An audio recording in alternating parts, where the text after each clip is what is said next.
contexto de história naval, prova do QOAM. Essa prova aí é correspondente à prova amarela de 2013. Então vamos lá, como a gente bem sabe, a prova de história, as questões de história naval, elas começam pela de número 24. Espera aí que meu celular acendeu aqui. Então vamos lá. Questão de número 24. A Batalha de Lepanto, travada em 1571, junto à Península Helênica, que resultou na vitória dos cristãos sobre os mouros, destacou-se por ter sido. Aí, na alfa, ele diz o seguinte: foi a última grande ação entre navios de remos da história naval. Bom, quando ele fala da Batalha de Lepanto, é justamente essa questão que sempre, e eu digo sempre, ele quer que a gente tome conhecimento. Muitas vezes a gente começa a estudar Lepanto e não acredita que ela cai dessa forma. Aí começa a estudar que era o contexto dos turcos com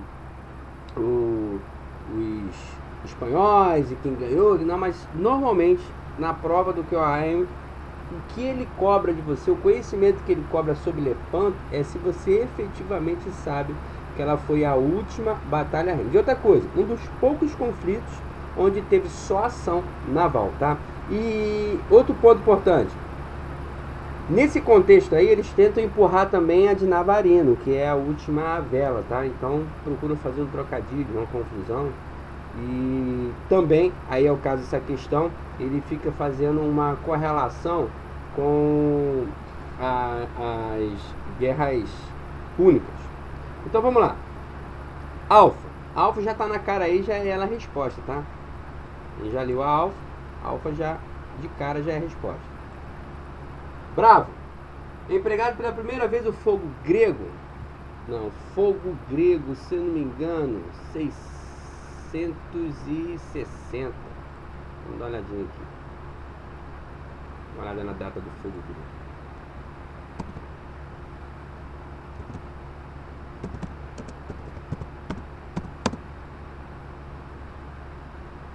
Fogo grego, 677, permitiu que as forças navais bizantinas resistissem aos avanços dos turcos, que sofreram derrota naval no Mar de Mármara.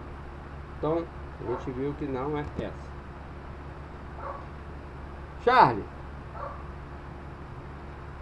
Empregado pela primeira vez... utilizada a estratégia do corvo, que era uma prancha com gancho. Aí o corvo a gente já sabe, guerras púnicas, né? Não tem nada a ver com esse contexto, não. Delta. A primeira tentativa de ocupação através do mar da Ásia Menor pelos cristãos. Também não tem nada a ver com o contexto. E Eco, usada com sucesso, moitão de escolta. A gente nem aborda isso dentro da nossa bibliografia. Então, dessa forma, efetivamente o gabarito da 24, 2013, é a letra alfa. Questão 25. Por causa do seu fundo chato e de sua pouca resistência aos temporais, os navios de guerra não fundeavam como os mercantes. Eram puxados para a terra, ficando em si.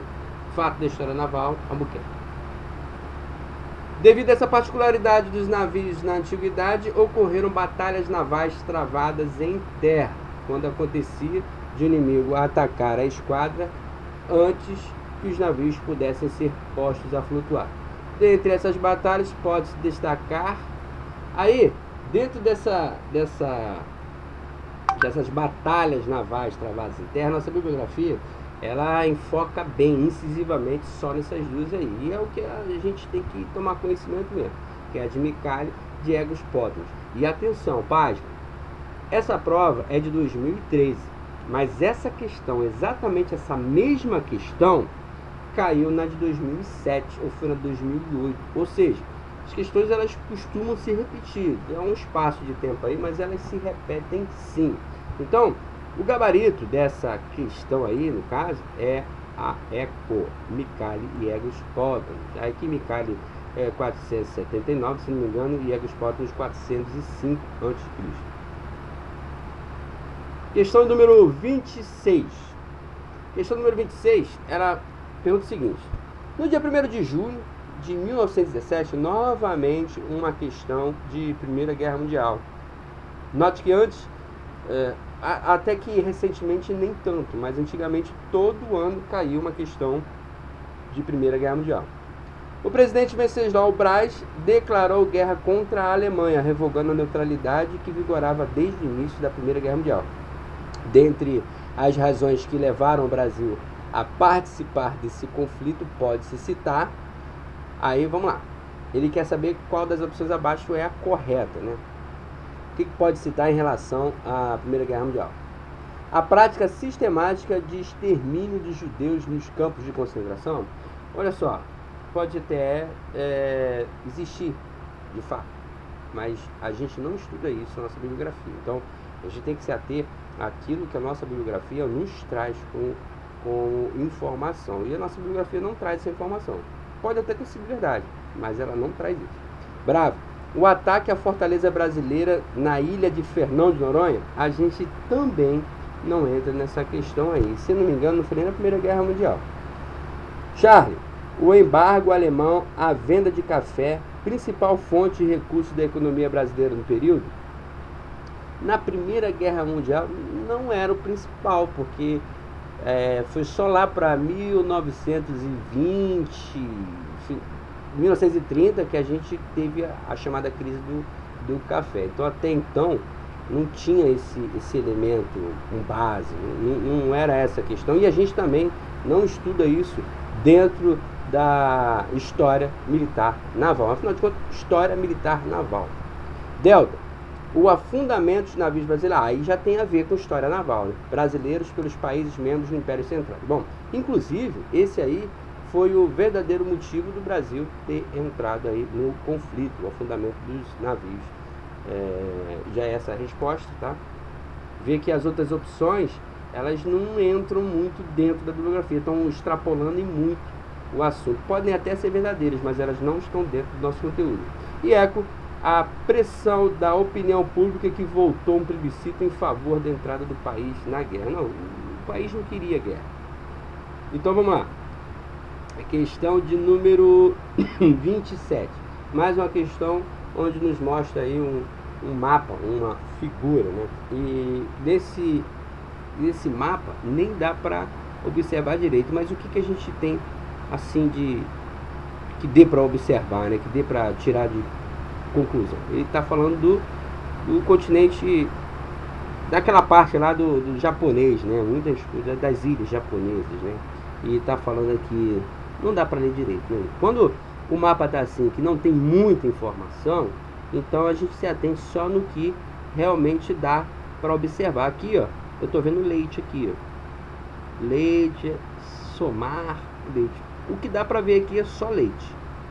Então, vamos lá. Questão de número 27. Vamos ver o que ele está pedindo.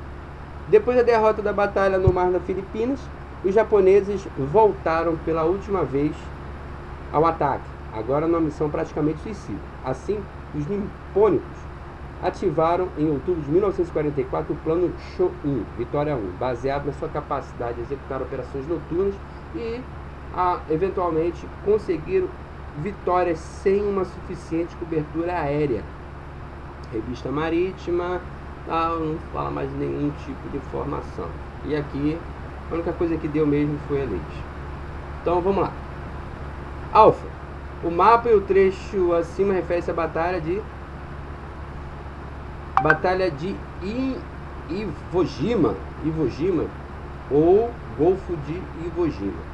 Bom, eu não conheço, então não vou nem comentar sobre ela. Que representou significativa derrota à marinha japonesa, não sei. Midway não está aqui no mapa e a gente coça para responder Japão e você responder Midway, mas Midway não está aqui, tá? Midway não está aqui, então cuidado. Eu sei que muita gente coçou para responder isso aqui na época e perderam, tá? Leite está lá? Sim, leite está bem claro aqui, ó, leite, bem claro, está, é único inclusive, né? No Golfo de Leyte, que praticamente teve como desfecho a destruição da marinha do Império Japonês. Verdadeiro, já era a resposta, tá? Já era a resposta. Delta, de Guadalcanal, que além de ter como desfecho a vitória dos Estados Unidos, não tem forçação de barra aqui, né? Que além de ter como desfecho a vitória dos Estados Unidos, determinou a supremacia militar nesse país no Oceano Pacífico. Não está expresso ali. E lembra que ele fala assim, ó, o mapa e o trecho acima referem-se, não tem Guadalcanal ali. E por último, o Mar de Coral, que praticamente possibilitou a última vitória da Marinha Imperial Japonesa sobre a americana. Não teve essa vitória aí do Mar de Coral, não. Veja bem, um pouquinho de sangue frio, né, gente, para responder essa questão. É muito específica, né? Contexto do Mar de Coral, Guadalcanal, Leyte. Essa Iwo Jima é a única que dava para eliminar de cara, porque a gente não estuda isso aqui. Mas a Midway é pegadinha para você no pensamento troglodita sair marcando logo. Mas aqui não está Midway. Aqui ele fez questão de deixar o Leyte explícito aqui. Então, quem perdeu essa questão na época que perdeu porque não teve sangue frio, né? Porque é a única questão aqui que você de fato tem como afirmar que está aqui. Porque assim, essa prova, esse contexto aí é de história. Então, assim, não é muito esperado que você conheça todos os arquipélagos daquela área do Japão, né? Mas os que estão com o nome, o texto já te entregou, né? E nesse caso aqui, ele só deu esse Samar, que eu não sei o que é, e o Leyte. Então, se tivesse outra questão aqui que falasse sobre Leyte, até daria para a gente elocubrar, né? Mas nesse caso aqui ele só falou de Leyte. E o contexto do Leyte que ele está dando aí está exatamente na íntegra. Então, você não precisaria saber das outras, mas a Leyte era obrigatório que você tivesse conhecimento aqui. Questão número 28. Corpo de aço, coração nuclear. O submarino é o veículo com o melhor custo-benefício na guerra naval. Sua vantagem determinante é a capacidade de ocultar e surpreender. Na Guerra das Malvinas, por exemplo, foi o elemento surpresa que permitiu a um submarino britânico realizar o maior ataque do conflito, quando destruiu um navio argentino e matou 368 homens. Guilherme Rosa, Revista Galileu. Aí, primeiro submarino nuclear brasileiro será usado em... Vamos ver se isso ajuda em alguma coisa. Vamos lá. De acordo com o texto acima, o submarino nuclear é, atualmente, o melhor instrumento de guerra naval. A primeira nação a utilizar deste instrumento foi os Estados Unidos com o... Aí, isso aqui não tem jeito, tá? Isso aqui você teria que ter lido o assunto. Não dá para matar essa questão assim. Qual o primeiro submarino moderno que a nossa bibliografia fala? É o Roland. E qual o primeiro submarino nuclear da história dentro da nossa bibliografia? Aí ele fala que é o Nautilus, é o submarino, inclusive, americano. Então, nas opções, a gente vai procurar. Ele vai colocar o Roland aí, com certeza, para confundir. Mas na verdade é Nautilus, tá? E o Nautilus é um submarino que nos filmes aí é muito falado. Então, se você não soubesse chutar, seria Nautilus também. Então vamos lá. Alfa, HMS Dreadnought. Já chegou pegando pesado, né? Dreadnought é uma classe de navio muito falado na nossa bibliografia. Então, lançado em 1957, a gente não tem conhecimento desse submarino na nossa bibliografia, não. Redoutable também não tem. O Nautilus já é a resposta, né? Lançado em 1954, fazendo sua primeira travessia na calota polar em 57. O Leninsky também a gente não conversa, e o K-19 que a gente também não conversa. Então, questão, na verdade, é uma questão difícil até você observar as opções. Porque quando você observa as opções, só tem uma possível irrefutavelmente. Porque os outros você nem sequer lê no seu próprio material. Mas o Nautilus com certeza está lá no material. E é o único, tá? É o Nautilus, o Roland. E esses outros aqui, nenhum deles. Esse da letra Bravo é um navio também. Então, questão de número 28, letra Charlie. Questão de número 29. Mais uma questão que fala sobre a expansão marítima, na cara aí, uma questão de expansão marítima. Terra Brasilis, 1519, mapa de Pedro Real, Louco Homem, Atlas. Nada de mais. Mas aqui já deu uma identificação aqui, tempo, né? 1519. A figura acima apresenta o Atlas Miller, que é um dos primeiros mapas que surgiram representando o Brasil, se tem notícia. A sua constituição foi fruto de uma série de expedições exploratórias e guarda-costas enviadas para Portugal, a terra descoberta entre 1501 e 1527, que tinha como objetivos... Bom, qual o objetivo das... Aqui o mapa do Brasil. Qual o objetivo? Aí que expõe-se que são algumas expedições de pessoal tentando invadir o Brasil. Aí foi criado as expedições guarda-costas justamente para defender esse litoral. Então, qual o objetivo? Era basicamente a defesa do litoral. Então, da guarda-costas, né? Verificar a existência de produtos para exploração imediata. Exploração imediata não, porque imediatamente Portugal não tinha interesse em explorar o Brasil imediatamente. Por quê? Até porque o Brasil, logo que descobriram, não tinha muitas riquezas, né? Não tinha riqueza, estava a fim de ouro e prata, e de imediato não teve isso. Bravo, policial litoral? Até poderia ser policial litoral. Já é a penúltima. Policial litoral. Mas fundar colônias jesuíticas? Não, inicialmente não tinha essa função de fundar colônias jesuíticas. Charles, verificar a existência de produtos para exploração imediata. Já falei que imediatamente não. Eles já viram que não tinha ouro e prata. Delta, verificar a existência de produtos para exploração imediata. Também não. E ecopolicial litoral, expulsar contrabandistas, cultivar não. Para cultivar não poderia ser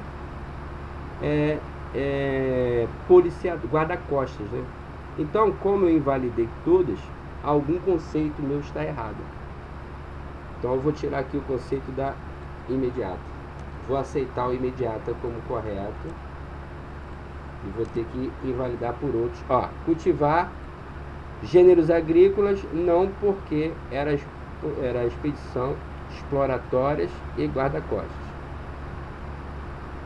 Verificar a existência de produtos para a exploração imediata, fundar colônias jesuíticas, aí não era fundar colônias de povoamento, que a primeira foi em 1530, né? Não tinha, essa aqui era 1527, então ainda não era. A 1530 que foi a primeira, então aqui vou eliminar o gênero agrícola e invalidar ela por conta das colônias jesuíticas. Policial, o litoral, fundar colônias jesuíticas, fora também. Verificar a existência de produtos para exploração imediata, fundar colônias jesuíticas, também. Verificar a existência de produtos para exploração imediata, policial litoral, ok. Expulsar contrabandista, ok. Batizar os acidentes geográficos da região litorânea e pronto. Essa aqui já parece ser a resposta dela. E policial litoral, expulsar contrabandista, cultivar gêneros agrícolas não era a finalidade. Com a finalidade de abastecer o mercado consumidor que se encontrava em expansão colonial. Não, realmente é a letra delta. Então, o conceito de não ser exploração imediata caiu por terra, né? Nesse caso aí, teria um fulcro de exploração imediata, sim. E por último, a questão de número 30. Leia o trecho a seguir. Ressaltamos que a guerra contra a Guiana Francesa, nos anos 1808 e 1809, foi a primeira missão de combate de Brigada Real da Marinha após sua chegada às terras brasileiras. Para o Corpo de Fuzileiros Navais, hoje consagrado em sua missão como força anfíbia, o maior legado dessa operação de guerra reside no fato de ela ter sido efetivada justamente por meio de desembarque de tropas nas praias daquela ilha, além de notabilizar o caráter expedicionário de uma força pronta para ser empregada em diversos ambientes e locais, independentemente das adversidades apresentadas, sendo, portanto, considerada a tomada de Caiana o batismo de fogo dos fuzileiros navais. A revista Navigator, nada demais. Entre os fatores que levaram o Brasil a entrar em guerra contra a Guiana Francesa, podemos citar. Aí, vamos lá. Guiana Francesa, qual o contexto? Napoleão, né? Vou chamar de guerras napoleônicas. Acho que esse é o contexto. A família real veio para o Brasil e aqui foi a primeira ação externa aí da família real. Por que a família real veio para o Brasil? Porque Napoleão estava invadindo lá e ele não queria ceder. Napoleão queria, na verdade, que Portugal entrasse em guerra contra a Inglaterra. Na verdade, o contexto dela é contra a Inglaterra. E Portugal devia muito à Inglaterra, né? Tinha muitos acordos comerciais e, contrapartida, a Inglaterra ofereceu ajuda para retirar a família real de lá. Então ele aceitou. E quando chegou aqui, ele, já que ele fugiu da França, ele entrou nessa de conflitos com a França, e a Guiana Francesa era um território francês aqui no continente. Então vamos lá. Letra alfa. Entre os fatores que levaram o Brasil a entrar em guerra com a Guiana Francesa, alfa. A represária ao contrabando chamadas drogas do sertão não tinha esse, não era esse o contexto. O contexto era das guerras napoleônicas. Bravo.